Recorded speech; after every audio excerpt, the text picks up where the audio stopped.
Good morning बच्चों। कल हमने पढ़ा लेसन नंबर 14 अपने कंप्लीट हो गया था। आज हम पढ़ेंगे लेसन नंबर 5। अर्थशास्त्र में जो हमारा लेसन नंबर 15 है उसके बारे में दिया है भारतीय अर्थव्यवस्था की विशेषताएं एवं नवीन परिवर्तन। अब देखिए हमारे देश की जो अर्थव्यवस्था है उसके बारे में हम विस्तार से जानेंगे। आप भली भांति जानते हैं, हमने पहले ही बताया था इसमें अर्थव्यवस्था शब्द दिया गया है। अर्थव्यवस्था को दो परिभाषाओं से हम बता सकते हैं। जैसे मान लो उन विभिन्न प्रणालियों और संगठनों का समूह जो लोगों को आजीविका प्रदान करता है अर्थव्यवस्था कहलाता है। दूसरे शब्दों में अपने बुक में दे रखी है, इसको ऐसे भी व्यक्त कर सकते हैं, एक देश की वस्तुओं और सेवाओं के उत्पादन, व्यापार, उपभोग आदि क्रियाओं से जुड़ा तंत्र अर्थव्यवस्था कहलाता है। जैसे भारतीय अर्थव्यवस्था, ये एक अर्थव्यवस्था को संचालित करने के लिए किसी न किसी जो किया गया उत्पादन है और व्यापार है उनसे जो तंत्र जुड़ता है, कोई भी किसी प्रकार का, जैसे मान लो उपभोग करने के लिए एक स्थान से दूसरे स्थान पर परिवहन की आवश्यकता होती है, इन सब का जुड़ना अर्थव्यवस्था के रूप में बताया गया है। आज हम जानेंगे कि हमारे भारतीय अर्थव्यवस्था में किस प्रकार देश विकास करता है और देश विकास करके हमारे यहाँ जो अर्थव्यवस्था है वो इसके दोनों सम्मिलित मिश्रण रूप है। ये हमारी जो भारतीय अर्थव्यवस्था है अविकसित अर्थव्यवस्था भी तो विकास की ओर बढ़ रही यानी विकासशील अर्थव्यवस्था भी है। तो हम इन दोनों के बारे में पढ़ेंगे कि हमारे मिले जुले पॉइंट है, बिंदु है, जिनसे हमें दो तरह से व्यक्त करना है। एक तो हमारी अविकसित अर्थव्यवस्था के बिंदु, दूसरी तरह से दूसरे पहलू से हम देखेंगे तो उसमें दिया है हमारी भारतीय अर्थव्यवस्था विकासशील अर्थव्यवस्था है। इन दोनों के संबंध में मिश्रण के रूप में हम इस लेसन को विस्तार से पढ़ेंगे। आपको पहले मैं ये बता दूं कि हमारे इसमें से 4 अंक का एक निबंधात्मक प्रश्न आता है। 4 अंक का प्रश्न, वो भी निबंधात्मक होगा और निबंधात्मक प्रश्न में आपको पता है अथवा भी होता है। इस निबंधात्मक प्रश्न में एक अथवा भी होगा और अथवा के रूप में अपने जो चॉइस रहती है, ये तो बोर्ड के पैटर्न के अनुसार, बोर्ड के पैटर्न बदलते रहते हैं, किंतु वर्तमान में ऐसा इसमें बताया गया है कि 4 अंक का प्रश्न है और वो 4 अंक के प्रश्न के अंतर्गत भी इसमें अथवा हो रहा है।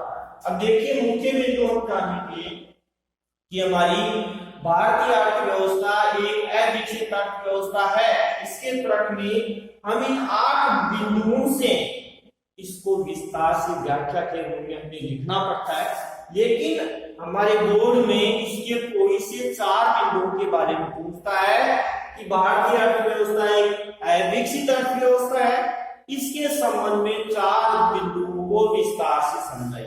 तो अपने पास यहाँ बिंदु दिए हैं 8 कि निम्न प्रति व्यक्ति आय, जीवन की निम्न गुणवत्ता है, तीसरा दिया है गरीबी की समस्या है हमारे यहाँ, चौथा दिया है गरीबी कृषि पर अत्यधिक निर्भरता है, 5वां दिया है जनसांख्यिकीय कारक, छठा दिया है बेरोजगारी की समस्या, 7वां पिछड़ी हुई तकनीक और 8वां दिया है अन्य विशेषताएं भी हैं, जैसे मान लो हमारे मानव विकास में पिछड़ना है, जाति, धर्म, लिंग, शिक्षा, स्वास्थ्य आदि में विभिन्नताएं पाई जाती है। तो हम बुक में इसको विस्तार से जानेंगे। पहला दिया गया निम्न प्रति व्यक्ति आय। हम भली भांति जानते हैं कि हमारे देश में बहुत ही नगण्य स्थित है विश्व बैंक के अनुसार, क्योंकि विश्व बैंक, अब आपको हम ये भी बताएंगे कि विश्व बैंक की स्थापना कैसे हुई। 1944 में जो विश्व बैंक की स्थापना हुई थी, अमेरिका के प्रमुख उस द्वीप पर जहां प्रमुख विश्व बैंक की शुरुआत हुई, उसको विस्तार से अलग चैप्टर में बताएंगे। तो विश्व बैंक की 2015 की रिपोर्ट के अनुसार, 2015 की रिपोर्ट के अनुसार हम इसमें विस्तार से बताएंगे कि हमारी सकल राष्ट्रीय आय जहां प्रमुख $1590 अमेरिकन डॉलर थी, हमारी प्रति व्यक्ति आय $1590 अमेरिकन डॉलर के रूप में दी गई है। इस प्रकार हमारी भारत का स्थान देखा जाए तो 117वां स्थान था।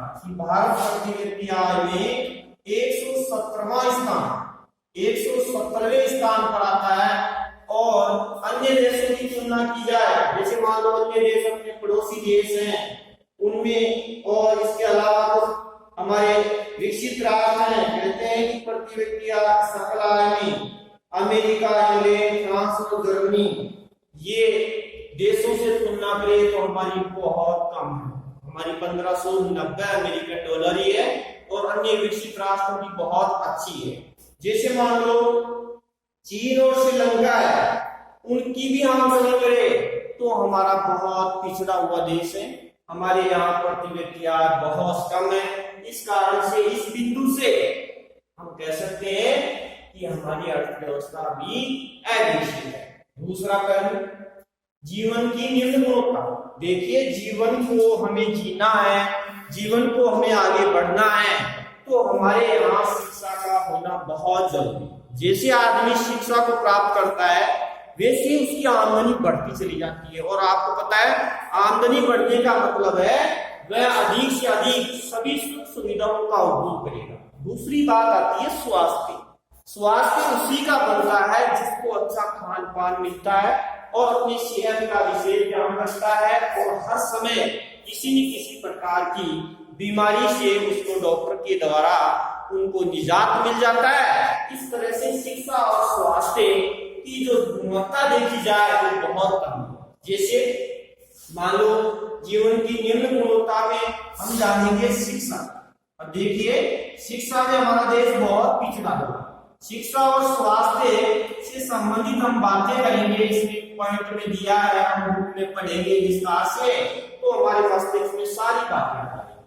भारत में शिक्षा का स्तर जो बताया गया है कि हमारे भारत में शिक्षा के लिए प्रमुख है 74.04%। 2011 की रिपोर्ट के अनुसार देखा जाए तो 74.04% है शिक्षा के स्तर में। यानी कि आज भी 1/4 लोग अनपढ़ हैं, तो हमारा देश बहुत पिछड़ा हुआ। स्वास्थ्य की जो प्रमुख में देखा जाए, कहते हैं कि हमारे यहाँ स्वास्थ्य से संबंधित आंकड़ा बताता है कि हमारी 2014 की रिपोर्ट के अनुसार हमारे यहाँ जन्म के समय जीवन प्रत्याशा 68 वर्ष थी। तो हमारे यहाँ जो जीवन प्रत्याशा देखिए, जीवन प्रत्याशा प्रमुख है 68 वर्ष बताई गई है कि हमारे लगभग 200 निकाला जाए तो 68 वर्ष ही है। और अन्य चीन और अन्य देशों का औसत निकाला जाए, जो लोग मृत्यु को प्राप्त करते हैं उनकी अधिक है और हमारी केवल 68 वर्ष है। इसलिए हम स्वास्थ्य के मामले में पीछे। शिक्षा के क्षेत्र में देखें तो भी हमारी साक्षरता दर बहुत कम है। भारत की साक्षरता दर 74.04% है। और शिक्षा के साथ साथ स्वास्थ्य सुविधाएं देखें तो स्वास्थ्य सुविधाएं भी बहुत कम है। हम जापान और चीन की तुलना में हमारी जो जीवन की निम्न गुणवत्ता बनी हुई है, इस कारण से हम कह सकते हैं जापान और चीन में शिक्षा का स्तर भी बढ़ा है तो जीवन प्रत्याशा वहां के लोगों की ज्यादा है, वे लोग ज्यादा जीते हैं। इस कारण से हमारी अर्थव्यवस्था अविकसित है। अब देखिए, इससे संबंधित पॉइंट नंबर 3 में दिया है कि गरीबी की समस्या। अब देखिए, लोग गरीब बनते हैं लेकिन गरीबी होने का क्या कारण है, ये हम प्रमुखतः जानते हैं कि गरीब होने का प्रमुख कारण है अशिक्षा। और अशिक्षा एक ऐसा है जिसमें किसी भी प्रकार से परिवार के लोग जो अशिक्षित होते हैं वो परिवार पिछड़ता चला जाता है। कि हमारे यहाँ गरीबी की जो आंकलन दिया गया है, कहते हैं कि हमारे प्रमुख सुरेश तेंदुलकर ने प्रमुख का आंकड़ा प्रस्तुत किया है। सुरेश तेंदुलकर के अनुसार 2011-12 में यहाँ कहते हैं कि हमारे देश में 21.92% लोग गरीब, 21.92% आप कह सकते हो 21.92% लोग गरीब हैं। तो इसलिए गरीब होने के कारण हम कह सकते हैं कि हमारी जो प्रमुख अर्थव्यवस्था है वो अविकसित है। जैसे मान लो हमारे यहाँ मूलभूत आवश्यकता कहते हैं, गरीबी में मूलभूत आवश्यकता का होना जरूरी है, उसको गरीब कहा जाता है। मूलभूत आवश्यकता, देखिए मूलभूत आवश्यकताएं क्या होती है ये सभी जानते हैं। अपने जीवन जीने के लिए भोजन, कपड़ा, मकान, शिक्षा का होना जरूरी है। अगर हमें भोजन, कपड़ा, मकान, शिक्षा, स्वास्थ्य सुविधाएं ये नहीं मिलती है तो हम कह सकते हैं कि वहां मूलभूत आवश्यकताओं की कमी है। तो मूलभूत आवश्यकताओं के अभाव को ही गरीबी कहा जाता है। गरीबी किसे कहेंगे? मूलभूत आवश्यकताओं के अभाव को ही गरीबी कहा जाता है। मूलभूत आवश्यकताओं का होना बहुत ही जरूरी है। हमारे भारत में 21.92% लोग गरीब हैं। अब देखिए 21.92% लोग गरीब हैं तो अन्य देशों की तुलना में हम बहुत पीछे हैं। अन्य देश हमारे से आगे हैं, जिनका अनुमान हम कह सकते हैं कि हमारे आज भी 1/4 भाग 21.92 को हम 1/4 भाग भी कह सकते हैं। 1/4 भाग इस गरीबी के दलदल में फंसा हुआ है और वह गरीबी के अंतर्गत फंसा चला जाता है, फंसा हुआ है या दलदल में भटका हुआ है। तो आज भी हमारे देश में इतने लोग गरीबी से संघर्ष कर रहे हैं, जिसके कारण से इस बिंदु से हम कह सकते हैं हमारी अर्थव्यवस्था एक अविकसित अर्थव्यवस्था है। अब देखिए प्रमुख है, चौथा पॉइंट दिया है कृषि पर अत्यधिक निर्भरता। हम आज भी हमें पता है कि जब हमारा देश आजाद हुआ तो उस समय हमारे पास किसी प्रकार के उद्योगों का विकल्प ही हमारे पास नहीं था, क्योंकि स्वतंत्रता से पहले यहाँ औपनिवेशिक काल के दौरान ब्रिटिश सरकार ने पूरी तरह से हमारे कृषि और उद्योगों को नुकसान पहुंचाया। अब कृषि और उद्योगों से जो पूंजी और जो आय प्राप्त होती थी वो अधिक से अधिक ब्रिटेन चली जाती थी, जिस कारण से भारत की स्थिति बहुत कमजोर बनी हुई थी। भारत आजाद होने के बाद में कहते हैं कि 1950 के दशक में उसने योजनाओं को बनाना शुरू किया, लेकिन 1950 के समय तो बड़ी समस्या आई कि देश की अर्थव्यवस्था को कैसे सुधारा जाए। फिर जैसे ही सुधारने से संबंधित बड़ी समस्या थी कि भारत में 72% लोग कृषि का कार्य करते थे और कृषि प्रधान देश होने के कारण भारत ने कृषि को ही महत्वपूर्ण माना, कृषि पर विशेष ध्यान देना शुरू किया पहली पंचवर्षीय योजनाओं में। किंतु कृषि के कारण ये कहते हैं वो लोग कृषि पर आश्रित थे, और ये हम भली भांति जानते हैं कि कृषि पर आश्रित होने के लिए प्रमुख पहले भी 72% थे और उन 72% से कहते हैं कि कृषि में आजादी से पहले उनके 72% थे और आज आंकलन देखा जाए तो आज भी कृषि पर ज्यादा निर्भर है। आज लगभग 50% लोग, लगभग 49 से 50% लोग इसी पर निर्भर हैं, क्योंकि उनके पास कोई और विकल्प नहीं है, वो कृषि का ही काम करते हैं। इसीलिए हम कहते हैं कि जो प्राथमिक क्षेत्र है वो सबसे अधिक लोगों को रोजगार देता है, क्योंकि अकेला 50% लोगों को रोजगार देता है और द्वितीय और तृतीय दोनों मिलकर से 50% लोगों को रोजगार प्रदान करता है। इस कारण से हम कह सकते हैं कि हमारी जो अर्थव्यवस्था है कृषि पर अत्यधिक निर्भर है। और आप जानते हैं कि कृषि पर अत्यधिक निर्भर होने के कारण ही हमारी अर्थव्यवस्था अविकसित अर्थव्यवस्था की श्रेणी में आती है। अब देखिए अगला नेक्स्ट पॉइंट है जन्मांतरी कारक। जन्म लेने के कौन कौन से कारक हैं जिनसे हमारा देश अग्रणी देश है कि हमारे यहाँ पर भारत की जन्म दर बहुत ज्यादा है। भारत की जन्म दर यहाँ पर बहुत ज्यादा है, क्योंकि यहाँ का पर्यावरण, यहाँ का जलवायु प्रमुखतः जननांकीय कारकों पर निर्भर करता है, वो उसे अधिक सहयोग प्रदान करते हैं।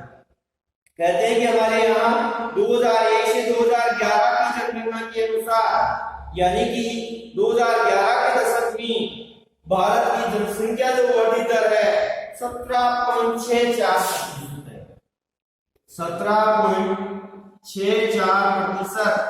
ये जो दर है ये हमारी जन्म दर है, यानी कि 100 व्यक्तियों पर 17.64% बच्चे जन्म लेते हैं। तो अन्य देशों की तुलना में हमारे भारत में जन्म दर बहुत ज्यादा है। जनसंख्या का जो बढ़ाव है, जनसंख्या जो बढ़ रही है वो बहुत ज्यादा है।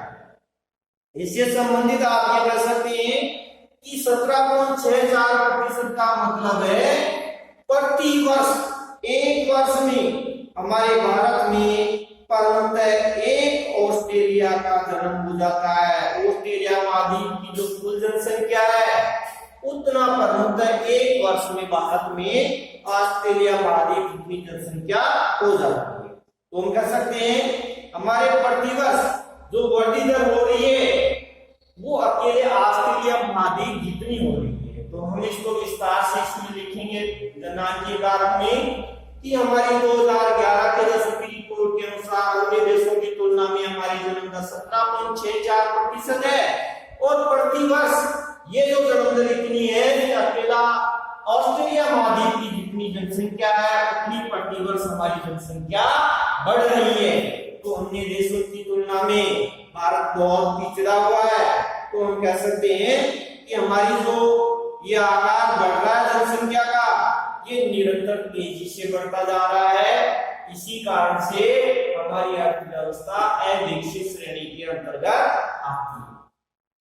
दूसरी बात, हमारे यहाँ बेरोजगारी की समस्या। अब देखिए, बेरोजगारी की समस्या प्रारंभ से ही है। हमारे यहाँ बेरोजगार होने का प्रमुख कारण है हमारे यहाँ कृषि प्रधान देश और कृषि पर अत्यधिक निर्भरता। अब हमें ये भी पता है कृषि में प्रमुखतः बेरोजगारी की प्रमुख समस्या के अंतर्गत छिपी हुई बेरोजगारी पाई जाती है। छिपी हुई बेरोजगारी और संरचनात्मक बेरोजगारी, ये दोनों पाई जाती है। छिपी हुई बेरोजगारी, अब देखिए समझने के लिए मैं यहाँ पर आपको समझा रहा हूँ। इसको विस्तारित अपने को लेख के रूप में बड़ा प्रश्न है 4 अंक का, इसलिए हमको इसको प्रमुखतः नोट्स में बड़ा विस्तार से लिखना पड़ेगा। इसके लिए आपको खुद को मेहनत करनी पड़ेगी। इसमें दिया है कि बेरोजगारी की समस्या प्रमुख कारण है कृषि प्रधान देश, लोग कृषि पर आज भी ज्यादा आश्रित हैं। यहाँ कृषि पर सबसे ज्यादा छिपी हुई बेरोजगारी पाई जाती है। और छिपी हुई बेरोजगारी प्रमुखतः क्या होती है कि व्यक्ति रोजगार में तो दिखाई देता है कि उसको रोजगार मिला हुआ है, रोजगार में तो लगा हुआ तो दिखाई देता है, किंतु उसके उत्पादन में योगदान बहुत कम, लगभग शून्य के बराबर होता है। इस छिपी हुई बेरोजगारी में व्यक्ति काम में तो लगा हुआ दिखाई देता है लेकिन उत्पादन में उसका योगदान शून्य होता है। जैसे मान लो एक परिवार में 5 सदस्य काम करते हैं खेत में, अगर उनमें से 2 व्यक्तियों को किसी अन्य कार्य में लगा दिया जाए तो उस खेत में कृषि के उत्पादन पर कोई अंतर नहीं आता है, उत्पादन उतना ही आता है, किंतु 2 व्यक्तियों को दूसरी जगह रोजगार मिला, इस कारण से वो 2 बेरोजगार थे। तो यहाँ छिपी हुई बेरोजगारी सबसे ज्यादा पाई जाती है भारत में। उसका प्रमुख कारण है भारत का कृषि प्रधान देश होना। दूसरी बात, इस बेरोजगारी के कारण ही भारत पिछड़ा हुआ। फिर है पिछड़ी हुई तकनीक। हम कह सकते हैं कि पिछड़ी हुई तकनीक के रूप में हमारे यहाँ उत्पादन का स्तर निम्न बना हुआ है, ज्यादा उत्पादन नहीं हो रहा है। जैसे मान लो कपास है, गन्ना है, और अधिक से अधिक प्राचीन काल की जो मशीनें हैं उन्हीं मशीनों से हमारे उद्योग उनको काम में ले रहे हैं, जिनके कारण से हमारी तकनीक पुरानी हो रही है और हमारा जो विकास है धीमे आर्थिक गति से हो रहा है, क्योंकि हमने उन उद्योगों में पुरानी तकनीकी मशीनों को ही काम में ले रखा है, जिसके कारण हम पिछड़ रहे हैं।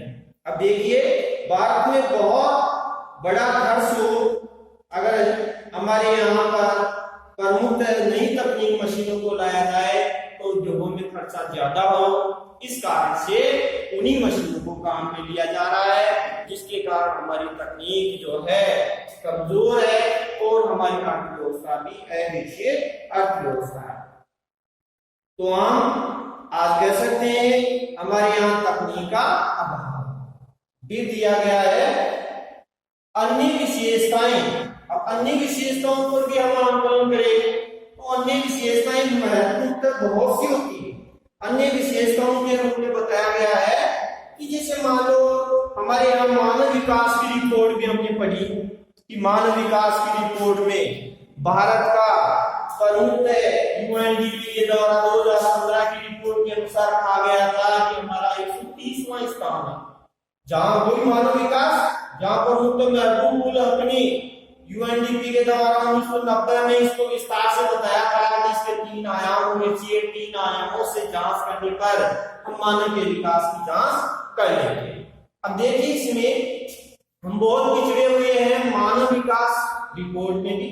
मानव विकास में हमारा 130वां स्थान और हमारे चीन और प्रमुख अपना पड़ोसी देश श्रीलंका वो आगे, चीन का 90वां स्थान और श्रीलंका का 73वां स्थान है। इस कारण से हमारी अर्थव्यवस्था विकसित है। फिर है हमारे भारत में जातिगत असमानताएं, सबसे प्रमुख चुनौती है जाति असमानता, लिंग असमानता की है, शिक्षा की भी असमानता है, कहीं पर गरीबी और कहीं पर अमीरी इसका प्रमुख कारण है। कुछ लोग शिक्षित हैं और कुछ अनपढ़ हैं, अशिक्षित हैं।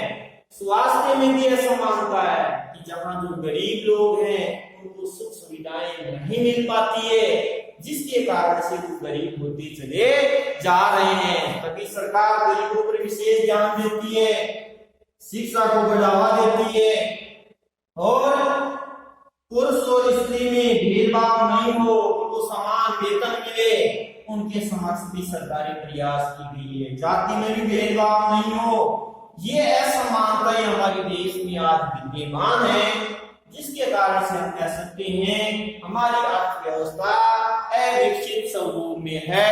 और अविकसित स्वरूप के ये मुख्य बिंदु हमें इसको सारांश रूप में 4 अंक के अंतर्गत आता है प्रश्न। अब 4 अंक में प्रमुख हमें इन 8 पॉइंटों को तैयार करना, इनको लिखना है, नोट्स में तैयार करने हैं और बड़े प्रश्न को सही तरीके से हमें साथ साथ में याद भी करना है और पूरी तरह से बोर्ड की तैयारी करनी है।